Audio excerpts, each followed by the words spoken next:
notorious outlaw who's gone down in history as one of our greatest folk heroes, Ned Kelly has fascinated Australians for more than 140 years. Yeah, but now there's a new book, and it's taking a look at the woman behind his life of crime, and that's his mum, Ellen. Author Grantlee Kieza has written this book called Mrs. Kelly, and he joins us now. Grantlee, good to see you. So Ellen was the matriarch, like the Ma Baker of this gang, really, wasn't she? So she had quite a colourful life. She did. She had an extraordinary life, and this is really a story of a very tough and determined woman. She lived until the age of 91. She buried 7 of her children, including 2 who were notorious bushrangers, Ned and Dan Kelly.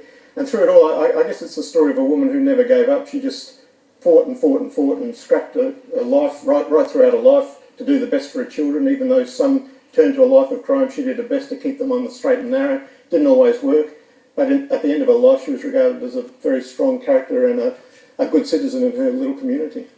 There are mixed reports about the amount of control that she had over her son, Ned. Yeah. What was their relationship like? It was a very close relationship. When he was outlawed and was facing a death sentence, he offered to give himself up if his mother was released from prison. She'd gone to jail because she was involved in his criminal activities. She got caught up in the middle of it. So it was a very close and intense relationship.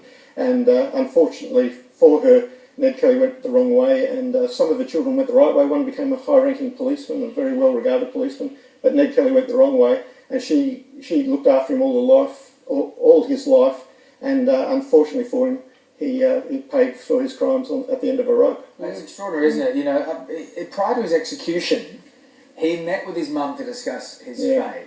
So, what did he say to her? They were really harrowing scenes recalled by the prison governor.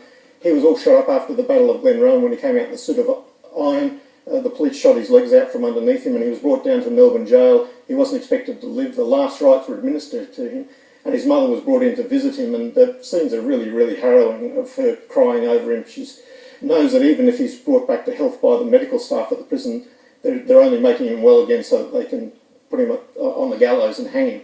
So it was very, very heart-wrenching. The day before he was executed, she said to him, "Mind you die like a Kelly son," because his whole life had been built upon bravery and courage and standing up for himself, and she didn't want him to go to the gallows as a coward. And I guess even despite his many crimes, Ned Kelly's still remembered as a very bold and fearless guy.